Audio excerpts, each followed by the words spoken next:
또 그의 뜻대로 부르심을 입은 자들에게는 모든 것이 합력하여 선을 이룬다.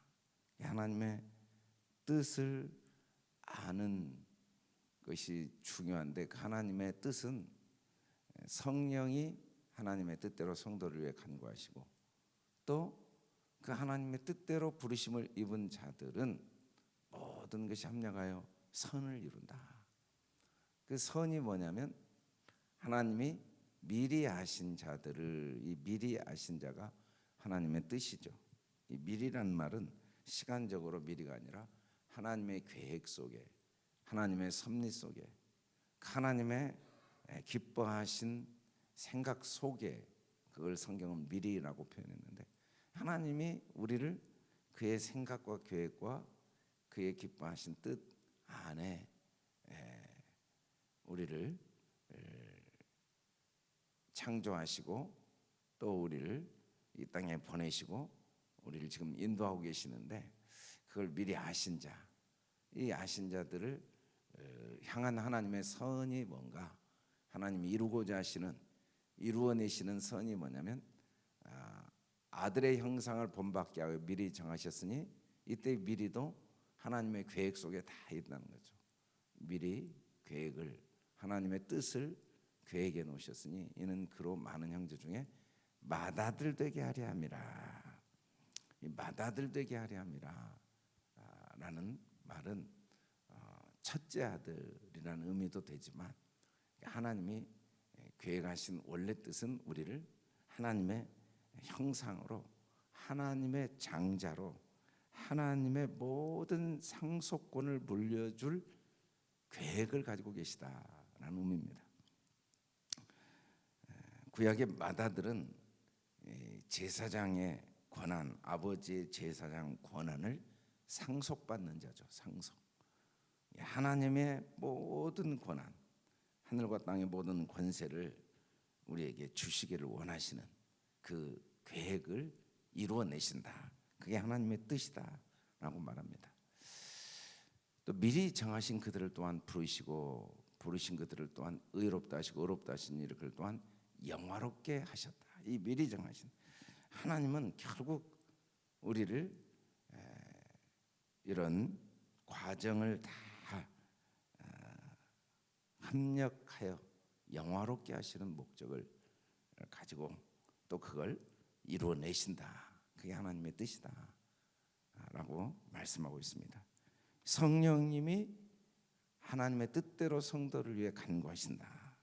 우리는 우리 뜻대로 간구할 때가 있지만, 성령님은 우리 뜻대로 간구하지 않고 하나님의 뜻대로, 우리를 위해, 그래서 우리가 원하는 대로 우리를 인도하시지 않고 하나님의 원하시는 대로 우리를 인도하시는 그 성령님의 인도하심으로 우리가 여기까지 오게 된 거라는 거죠. 그 하나님의 원하심, 성령님의 원하심은 우리를 하나님의 상속자 되게 하는 것, 결국 우리를 영광스럽게 하시는 것, 영화롭게 하시는 것, 이런 하나님의 분명한 뜻이 있다는 겁니다.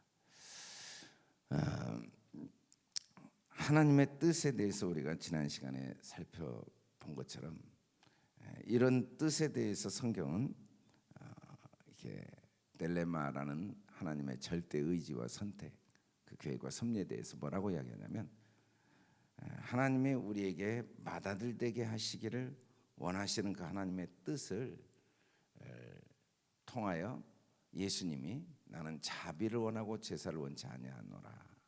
이 말씀의 의미는 제사가 필요 없다거나 제사를 하나님이 하라고 말씀하시지 않았다는 의미가 아닙니다. 하나님이 제사를 하라고 하셨죠. 제사가 필요하죠. 근데 그 모든 건 맏아들 되게 하기 위한 하나님의 계획을 위한 도구지 목적이 아니라는 겁니다. 그래요. 우리가 자녀들을 기르면서 많은 이야기를 합니다. 근데 그 모든 이야기의 궁극적인 목적은 자녀가 나의 상속자가 되게 하기 위한 목적을 가지고 때로는 징계도 하고 책망도 하고 교훈도 하는 거죠. 그래서 때로는 기회를 박탈하기도 하고 또 어릴 때는 내쫓기도 하고 이런 모든 것들은 그리고 열심히 뭔가를 하도록 그걸 우리가 제사라고 할 수 있는데 하도록 하죠. 근데 그 모든 목적은 우리에게 하나님이 맏아들되게 하기 위한 자비, 그 사랑이죠. 사랑.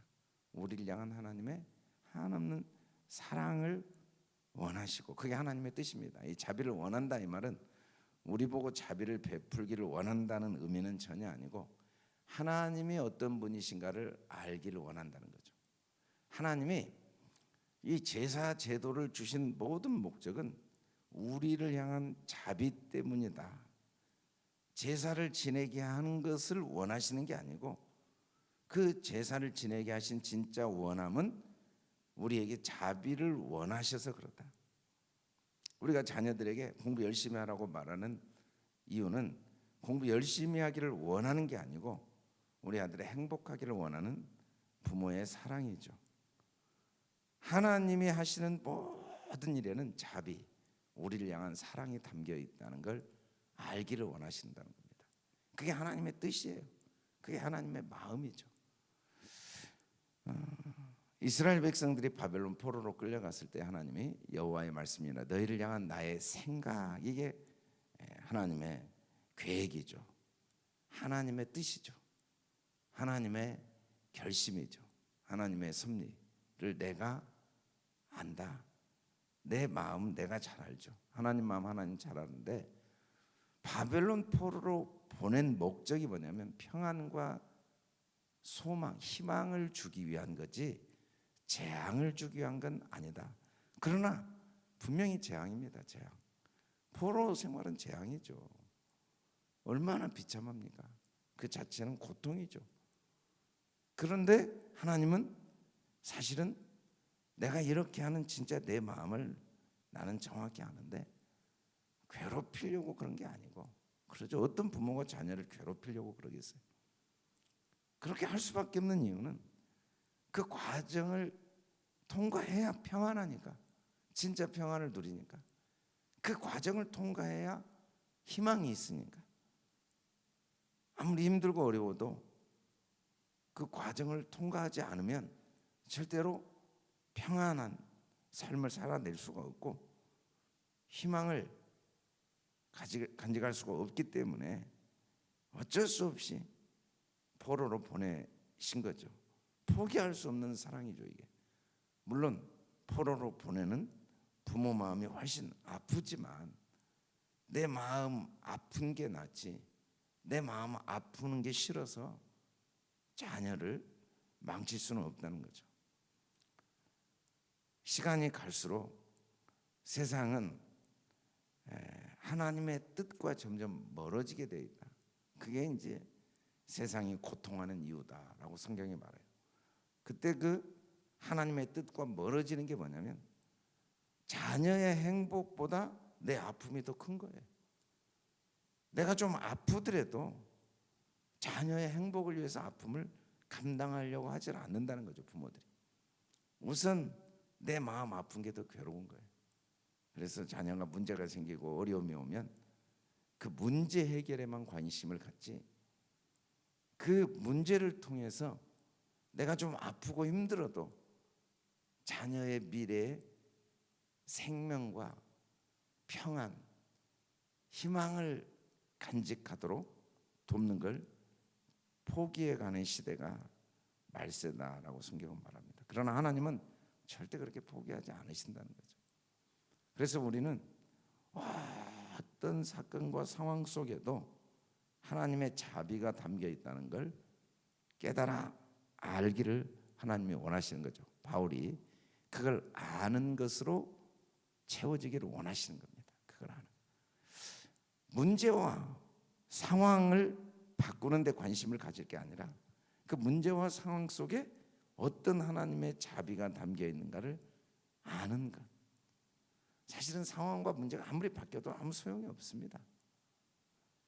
만일에 하나님의 뜻을 아는 것으로 채워지지 않으면, 우리가 아이를 기르면서 반드시 자녀보다 하루를 더 살기를 원하는 부모들의 이야기를 종종 TV에서 듣습니다.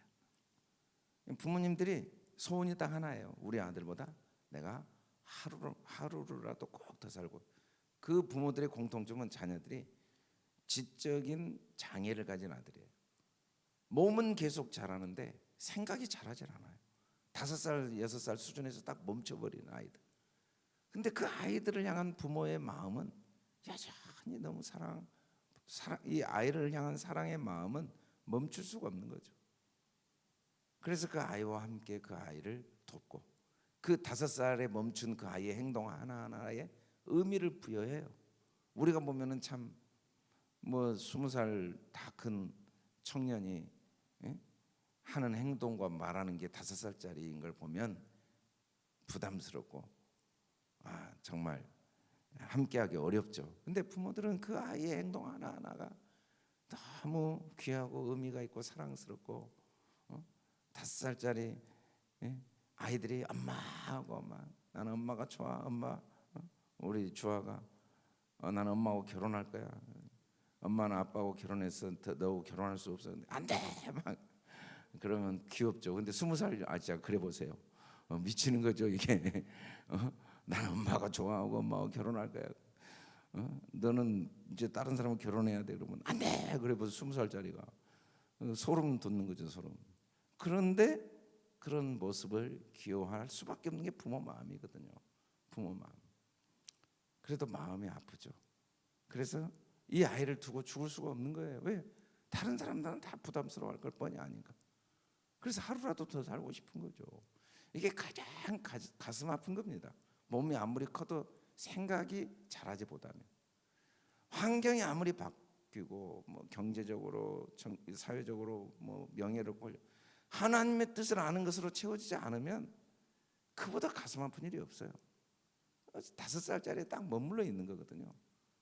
좀 먹을 거 있으면 좋아하고, 환경 좀 좋으면 좋아하고, 환경이 좀 나쁘면 인상 쓰고 짜증내고, 이 수준에 머물러 있는 인생은 사실은 살았다 할 게 없는 거거든요. 맨날 돈, 명예, 권력 보이는 거, 아침에 일어나면 눈 뜨고 잘 때까지 그냥 눈앞에 있는 게 나를 사로잡고 있는 건 하나님의 뜻을 아는 것으로 채워지지가 않은 거예요. 에피그노시스라는 말은 그노시스가 이 알미인데, 헬라어는 안다는 게 두 단어가 있어요. 그노시스, 오이다. 근데 오이다라는 말은 우리가 그냥 본능적으로 감각적으로 아는 거죠. 그런데 그노시스라는 건 체험을 통한 알미입니다.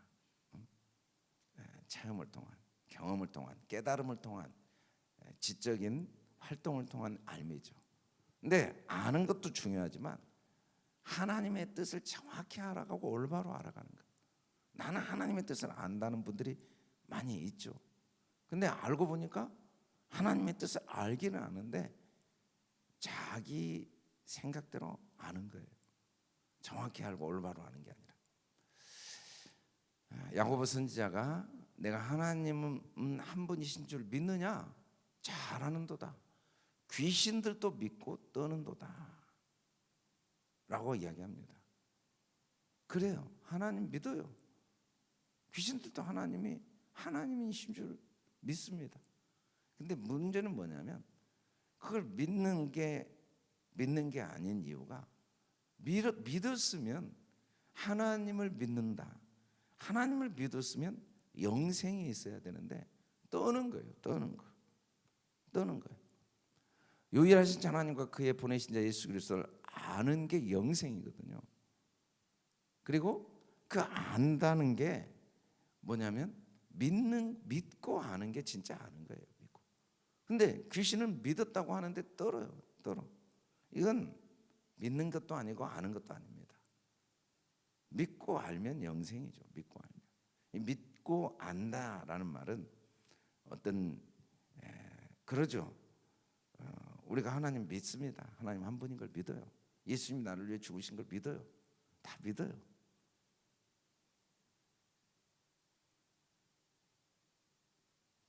성경 공부하다 보면 알게 되고 또 그걸 믿죠.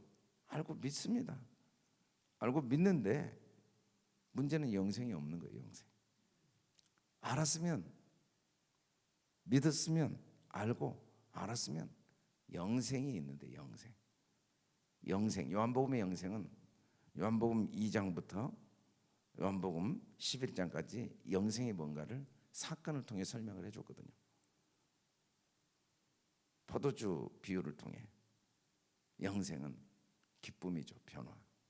요한복음 3장에서 하나님의 나라, 하나님 나라를 소유하게 되고, 요한복음 4장에서 만족이죠. 만족. 이 내 속에 솟아나는 샘물이 있어요. 요한복음 2장에서 5장에서 운명이 극복되고, 요한복음 6장에서 주님의 살과 피를 먹고 마시는 그 만족. 7장에서도 배에서 생수가 흘러 넘치는, 8장에서도 정죄함이 없고, 9장에서 눈이 보이는 거예요. 다 보이는 거예요. 소경이 아니고. 10장에서 이 선한 목자의 음성이 들려서 계속 모든 사건 속에 어제 말씀드린 대로 복음이 들리니까 생명을 계속 얻고 풍성해지는 것. 그리고 죽음이 없어요. 11장에 보면 나는 부활이요 생명. 이게 영생이거든요. 영생은 죽어서 천국 가는 게 영생이 아닙니다. 오늘의 영생이 없는데 내일의 영생이 어디가 있어요? 영생은 시간이 없어요. 지금이에요. 지금. 우리가 주님을 믿고 알았다면 그런다는 거죠. 근데 그 주님을 알고 믿는 게 아니라 믿고 하는 이유는 뭐냐면, 이 믿음은 그래서 지적인 동의가 아니라 하나님의 일하심이죠. 하나님의 일하심. 믿음이 뭔가? 하나님의 일하심이라고 그랬습니다. 하나님의 일하심. 요한복음 6장 29절에 어떻게 우리가 하나님의 일을 하리까? 하나님이 보내신 자, 그의 아들 예수 그리스도를 믿는 것이 하나님의 일이다 라고 할 때, 그 믿는 것이 하나님의 일이다. 하나님이 어떻게 나에게 일하시는가? 내 생각을 진리의 말씀으로 죽여주시고 주님의 진리가 내 생각이 되도록 도우시는 하나님의 일하심이 믿음이에요. 어떤 내 의지력이나 신념이 아니라. 이 믿음이라는 건 인간의 산물이 아닙니다. 그래서 이 아는 것으로 채우기를 원하시는 거죠. 채우게 하시기를. 왜냐하면 이 아는 것, 믿는 건 우리의 노력의 산물이 아니고 하나님의 공급하심, 하나님의 성취하심으로 완성되어지는 거거든요. 베드로가 시몬이 예수님을 주요 그리스도로 고백할 때 이를 알게 하시니, 이 알게라는 히브리어가 아포칼립토인데 신약 성경에 수없이 반복되는 계시란 뜻입니다. 계시는 뭐냐면 하나님이 알려주셔야 아는 거예요. 믿음은 하나님이 알게 하시는 알므로 알아지는 게 믿음입니다. 지적인 노력으로 되는 게 아니에요. 그래서 이 믿음은 반드시 열매가 있죠. 영생이라는 열매가 있습니다. 이게 혈과 육. 이때 이 혈과 육은 눈에 보이는 글자, 율법은 그 속에 복음이 담겨 있는 걸 보지 못하는 상태가 혈육이고, 혈육을 통해 그 속에 하나님의 자비와 사랑을 알게 하시는 게 성령님이 하시는 일이라는 거죠. 이게 하늘에 계신 내 아버지시니라. 성령으로 하지 않고는 예수를 주시라 할 수 없느니라. 성령은 우리가 이해할 수 없지만 처음부터 성령님이 하나님의 뜻을 알게 하시고, 성령님이 그의 뜻대로 우리를 인도하시고, 성령님이 하나님의 뜻을 아는 것을 우리 안에 채워가시고 완성해 가십니다. 그래서 우리가 하나님의 뜻을 아는 것으로 인하여 자랑할 것이 없고, 하나님의 뜻을 모르는 사람으로 인하여 낙심할 게 없어요. 왜냐하면 성령이 하시면 못할 일이 없기 때문에. 그래서 우리는 매 순간 이 큰 기쁨과 확신을 가지고 주님께 나오는 이유는 주님께 나와 기도할 때마다 성령이 내 안에 채워주시거든요.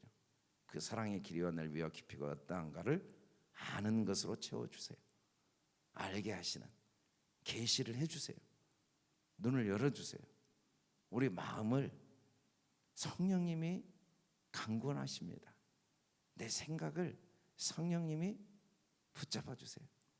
성령님이 내 속에 속사람을 하나하나 채워내세요. 물론 우리가 수없이 경험하게 되죠.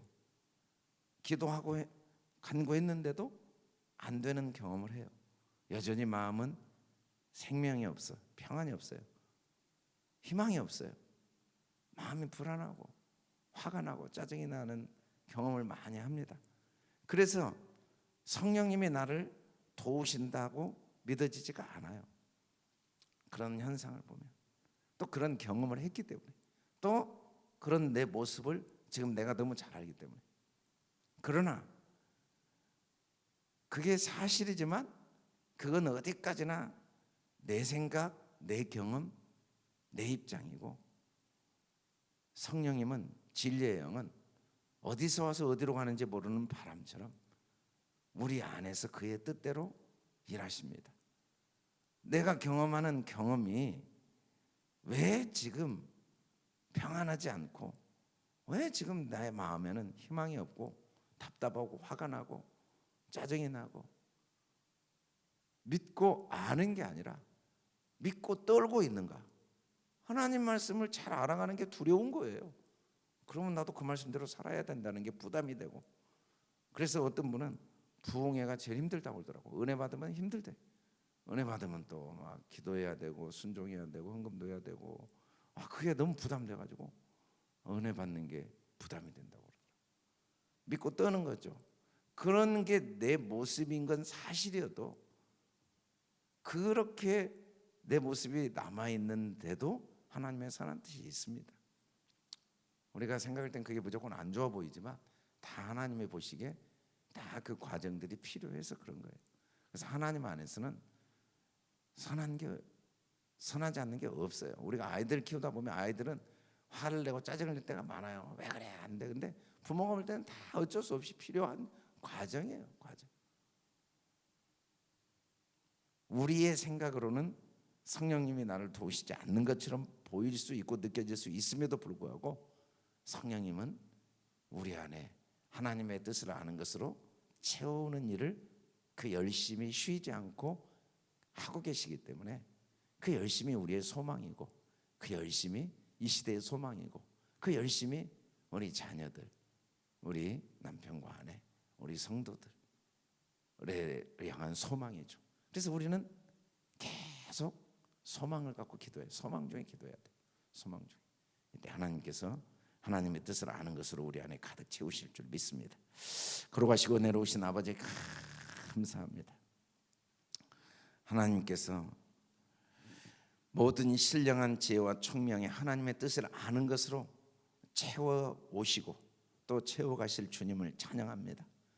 우리 성도들 마음에 이 하나님의 뜻을 아는 것으로 채워짐으로 말미암아 하나님의 생명과 희망과 평안과 기쁨과 부요함으로 충만케 하시는 그 신실하신 주님을 찬양합니다. 오늘 또 우리가 이 주님의 진리로 우리 마음이 가득 채워져서 아직도 내 안에는 답답함이 있고, 그리고 나의 모습과 상황을 보면 희망이 보이지 않지만 하나님의 열심히 여기까지 인도하셨고 앞으로 인도하실 것을 믿기에 오늘 또 우리가 모든 것을 주님께 맡기고 감사하며 기뻐하며 또 즐거움으로 하루를 시작할 수 있게 되어 감사합니다. 우리 성도들 한 분 한 분 부르짖고 기도할 때 그 마음에 하나님의 성령께서 하나님의 뜻을 아는 것으로 채우시고 생명이 풍성케 도우실 줄 믿고 감사하며 예수님 이름으로 기도드립니다.